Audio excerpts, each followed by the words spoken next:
සුබ දවසක් ඔබ සියලු දෙනාට. අදත් සුපුරුදු පරිදි අමරණා මෙඩ්සර්ව් සුවිශේෂී වෛද්‍ය විද්‍යා channel එකකින් අද කතා කරන්නේ තවත් එක්තරා වැදගත් කාරණාවක් සම්බන්ධව. විශේෂයෙන්ම මේ ලිංගාශ්‍රිත රෝගයකට බෙහෙත් කරන්න යද්දී අපි දැන් අපේ channel එකේ ලිංගාශ්‍රිත රෝග සම්බන්ධ හොඳ විස්තරයක් කරලා තියෙනවා. හැම රෝගයේ සම්බන්ධවම ඒවට ප්‍රතිකාර කරන විදි, කොහින්ද ඒවට ප්‍රතිකාර ගන්නෙ, සියලු විස්තර සඳහන් කරලා තියෙනවා. ඉතින් මෙතෙන්දී මෙවැනි රෝගයක් තියෙන කෙනෙක්ට බෙහෙත් කරනකොට තවත් වැදගත් කතාවක් තියෙනවා. ඉතින් මේ අපි දන්නවා ප්‍රධාන සමාජ රෝග පහ ගත්තාම එකක් තමයි HIV, ඊළඟ එක ගොනෝරියා, ඊළඟ එක සිෆිලිස්, ඊළඟ එක ලිංගික ඉන්න, ඊළඟ එක ලිංගික හර්පීස්. ඉතින් ඒ අරුණහම මේ තවත් ඒවා තියෙනවා මම සඳහන් කරලා තියෙනවා මේ NGU එක ගැන සඳහන් කරලා තියෙනවා non gonococcal urethritis කියන එක. එතකොට මෙවැනි රෝග වලට බෙහෙත් කරනකොට ඊටාම වැදගත් කාරණාවක් තමයි මේ අදාළ පුද්ගලයාට විතරක් බෙහෙත් කරලා බෑ. මෙතෙන්දි වැදගත් වෙනවා එම පුද්ගලයා එක්ක සම්බන්ධ වෙන අනිකුත් අයටත් බෙහෙත් කරන එක. ඒක ඊටාම වැදගත්. ඉතින් මෙතෙන්දී මේ සම්බන්ධ වෙන අය අපිට කොටස් දෙකකට බෙදන්න පුළුවන්. එකක් තමයි මේ නිරන්තරයෙන්ම සම්බන්ධ වෙන අය. අපි කියනවා ඒගොල්ලන්ට රෙගියුලර් පාර්ට්නර්ස්ලා කියලා. ඒ පාර්ට්නර් බොහෝ දුරට හැමදාම වගේ ඉන්නවා. ඊළඟට සමහර අය කොටසක් ඉන්නවා අපි ඒගොල්ලන් කියනවා මේ non regular partnersලා. ඒගොල්ලෝ මේ හැමදාම සම්බන්ධ වෙන්නේ අහම්බෙන් ඔන්න අඳුරගත්ත සම්බන්ධ වුණා. ඊට පස්සේ එයාට වෙච්ච දෙයක් නෑ, හොයාගන්නත් බෑ. සමහර විට හොයාගන්න පුළුවන්, සමහර වෙලාවට බෑ. හැබැයි රෙගුලර් පාර්ට්නර් හොයාගන්න පුළුවන්. එයාගේ සම්බන්ධතා ඔක්කොම මේ අනිත් එක්කෙනා ගාව තියෙනවා. මේ non regular partner හොයාගන්න ලේසි වෙන්නේ නෑ. සමහර වෙලාවට හොයාගන්නම බෑ. මම උදාහරණයක් වශයෙන් කියන්නම්. අපි හිතමු පාරේදී දැන ඇඳුනගත්ත එක්කෙනෙක්. ගිහිල්ලා යත් එක්ක ලිංගික සම්බන්ධතාවයක් ඇති කරගත්තා. ඊට පස්සේ ආය යන්න ගියා. මෙයා ගාව එයාගේ සම්බන්ධතාව මොකවත් නැහැ. දුරකථන අංකයක්වත් මොකවත් යන්නේ තැනක් ඉන්න තැනක් නැහැ. සමහර වෙලට එවැනි දේක් දීලා තිබ්බා, සමහරට ඒවා බොරු. සමහර වෙලට සත්‍ය එකක් නොවේ සමහරට දීලා තියෙන්නේ. ඒකට හොයාගන්න බෑ. ඉතින් එවැනි අවස්ථා අපි හරියට දකිනවා. මේ බරපතල ලිංගාශ්‍රිත රෝගයක් හැදිලා. හැබැයි ඒ සම්බන්ධ වෙච්ච කෙනාව අල්ලගන්න බෑ. එතකොට දැන් ඔයාලට පැහැදිලි එවැනි කෙනෙක් අල්ලගන්න බැරි වුණොත්, එවැනි කෙනෙකුට බෙහෙතක් දී ගන්න බැරි වුණොත් මොකද්ද සිද්ධ වෙන්නේ? රෝගය ව්‍යාප්ත වෙනවා සමාජයේ. සමාජයේ රෝගය ව්‍යාප්ත වෙනවා. ඉතින් ඒක හරියට සිද්ධ වෙනවා විශේෂයෙන්ම මුදලට ලිංගික කටයුතු සිද්ධ කරන අයගේ. ඉතින් මුදලට ලිංගික කටයුතු කරන අය ඉන්න කොටසක් ඉන්නවා හරි පිළිවෙලට ක්ලිනික්ස් වලට ඇවිල්ලා ඒ උපදේශ පරිදි තමන්ට රෝගයක් තියෙනවද කියලා අඳුරගෙන කාලෙන් කාලට එහෙම බෙහෙත් කරගෙන ඒ හරි පිළිවෙලට සම්බන්ධ වෙන අය අනිත් අය එක්ක ආරක්ෂිත ක්‍රමවේද වලට ගිහිලා විශේෂයෙන්ම කොන්ඩම් එකක් පාවිච්චි කරලා හරි පිළිවෙලට ඒක දාලා එහෙම කරන අයත් ඉන්නවා. නමුත් වැඩි පිරිසක් එහෙම කරන්නේ නැහැ කොච්චර කිව්වත්. ඉතින් සම්හුඟාක අවස්ථාවලදී මේ ලිංගික රෝගයක් හැදුනට පස්සේ ඒ දීපු කෙනාව හොයාගන්න බැරි අවස්ථා තියෙනවා. ඉතින් සමහරව සායනයට ආවට පස්සේ සමහරට ලේසියට කියනවා එයාව හොයාගන්න බෑ. එහෙමත් කියනවා. එයාව ගැන දන්නවා නමුත් එයා ගැන කියන්නේ නැහැ කවුද කියලා. එවැනි අවස්ථාවක් තියෙනවා. ඉතින් අපි රෝගයේ සම්බන්ධව ප්‍රතිකාර කිරීමේදී මේක අත්‍යවශ්‍යයි කියලා කියවුවාම අන්න එතකොට ඒ සම්බන්ධ වෙච්ච කෙනාව සම්බන්ධ කරලා දෙන වෙලාවල් තියෙනවා. ඉතින් මම මෙතෙන් සඳහන් කළේ මේක ඉතා වැදගත් වෙන නැත්නම් සමාජය පුරා මේ රෝගේ පැතිරීමක් සිද්ධ වෙන්නේ. ඒක සමාජයට බරක්, රජයට බරක් වෙනවා. එහෙම වුණොත් රෝගය වළක්වා ගන්නත් බෑ. ඉතින් මෙතෙන්දි මේ contact tracing කියලා තමයි මෙතෙන්දි අපි හඳුන්වන්නේ. මේ කාර්යභාරය ලිංගාශ්‍රිත රෝග සායනයක ප්‍රධාන රාජකාරියක්. contact tracing. ඉතින් විශේෂයෙන්ම සායනයකට අරුහේ පුද්ගලයෙක් කියලා බෙහෙත් ගත්තට පස්සේ අපි බලනවා එයා එක්ක සම්බන්ධකම් තිබ්බේ කායකද කියලා. ඊට පස්සේ එහෙම අය අඳුරගෙන ඒගොල්ලන්ට බෙහෙත් කරන්න ඕනේ. ඒගොල්ලන්ව ගෙන්න ගන්න බැයි නම් සායනට අපි කියනවා අදාළ පුද්ගලයාට ගිහිල්ලා දෙන්න කියලා. ඉතින් සමහර අවස්ථා තියෙනවා මේ HIV වගේ ආසාදනයක් එහෙම බෙහෙත් කිහින් දීලා හොඳ කරන්නත් බෑ. ඉතින් ඒකත් හරි බරපතල ප්‍රශ්නයක්. ඉතින් මේකට විශේෂයෙන් මේ රාජකාරියට අපේ සායනවල ඉන්නවා මහජන සෞඛ්‍ය පරීක්ෂක මහත්වරු. ඒ වගේම හෙද සොයුරියන් ඉන්නවා. ඉතින් ඒගොල්ලෝ ගොඩක් වෙලාවට එවැනි රෝගීන් හොයන්න ශේෂ්ත්‍රයට යනවා සමහර වෙලාවට. මොකද තොරතුරු දුන්නට පස්සේ ඊටාම රහසිගතව ගිහිල්ලා සමහර වෙලාවට ඒ තොරතුරු හොයාගෙන ඒ අදාළ පුද්ගලයින්ට සායනයට එන්න කියනවා ගොඩක් වෙලාවට ප්‍රතිකාර ලබා දෙන්න. ඉතින් සමහර අවස්ථා තියෙනවා සමහර එකපාරට සායනයකට එන්න අකමැති. තමන්ගේ ප්‍රදේශයේ තියෙන සායනයට කොහොමත් එන්න අකමැති. ඉතින් ගොඩක් වෙලාවට අපි උපදෙස් දෙන්නේ තමන්ගේ ප්‍රදේශයේ එන්න බැරි නම් වෙනත් ප්‍රදේශයක තියෙන රින්ගාසිය රෝග සායනයකට හරි ගිහිල්ලා ඒ පරීක්ෂා කරගෙන බෙහෙත් ගන්න කියලා. ඉතින් මේ contact tracing කියන එක ගොඩාක් වෙලාවට වැදගත් වෙනවා HIV රෝගයට. ඉතාමත් වැදගත්. ඒ වගේම ඊළඟට වැදගත් වෙනවා මේ ගොනෝරියා කියන රෝගයට. ඊළඟට වැදගත් වෙනවා සිෆිලිස් කියන රෝගයට. ඒ වගේම වැදගත් වෙනවා NGU කියන රෝගයට. ඉතින් එම රෝග හතරට ඉතාම අත්‍යවශ්‍යයි මේ contact tracing කියන එක.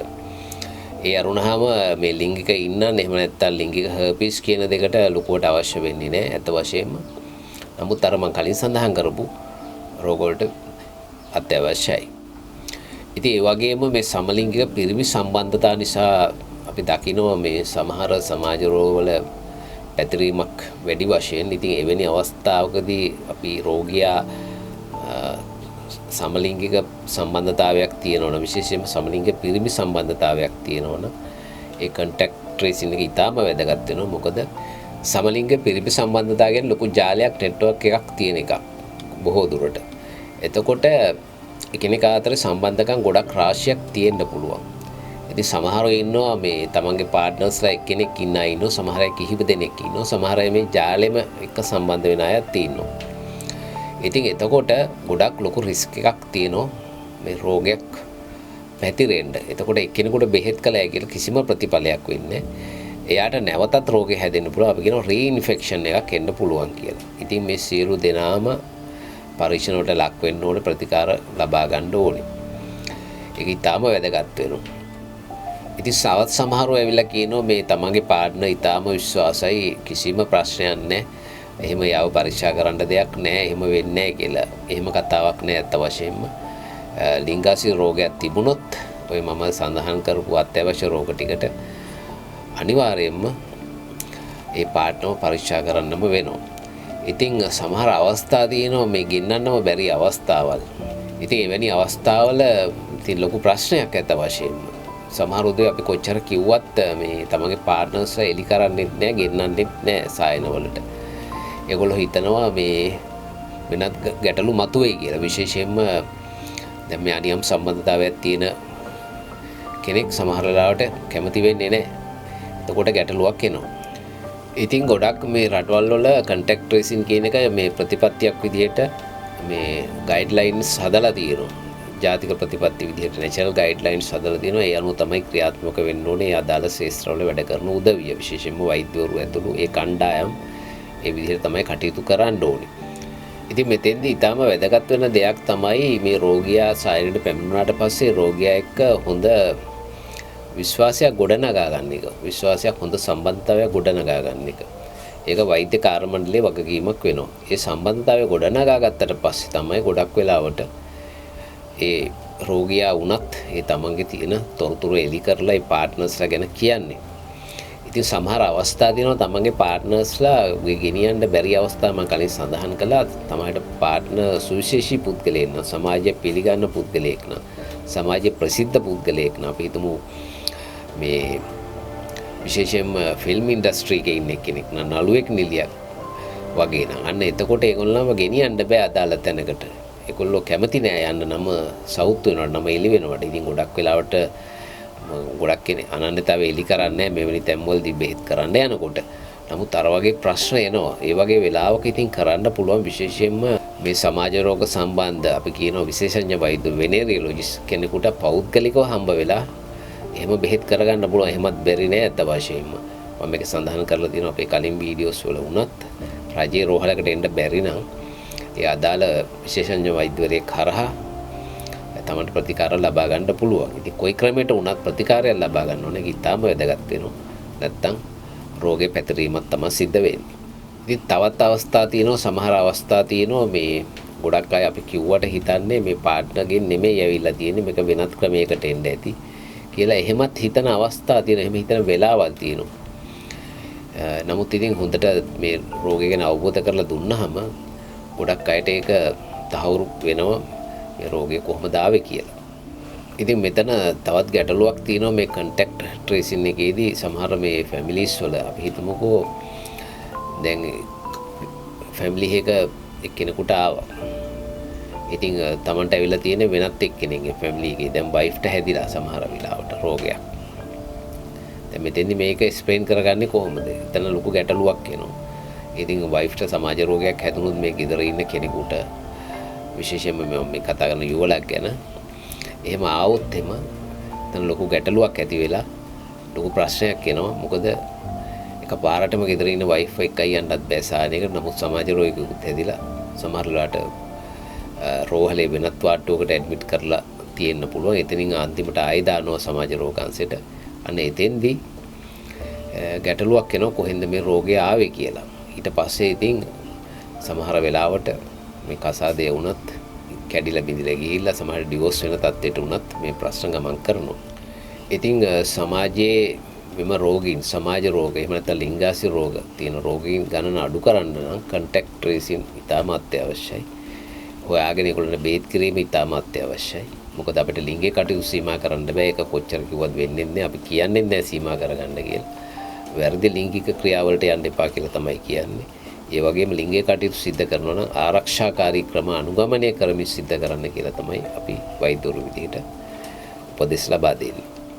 ඉතින් දැන් ඔයගොල්ලන්ට පැහැදිලි මේ රෝග වලට බෙහෙත් කිරීමේදී විශේෂයෙන්ම ලිංගාශය රෝග වලට බෙහෙත් කරනකොට මේ සම්බන්ධ වෙච්ච සියලු දෙනාවම පරීක්ෂා කරන එක. ඉතින් අදත් මම සමගන්නවා අමරණ මෙඩ්සර්ව් සුවිශේෂී වෛද්‍ය විද්‍යා channel එකේ. සුබ දවසක් ඔබ සියලු දෙනාට. අපි නැවත මුණ ගැසෙමු අලුත් දෙයක් සමග.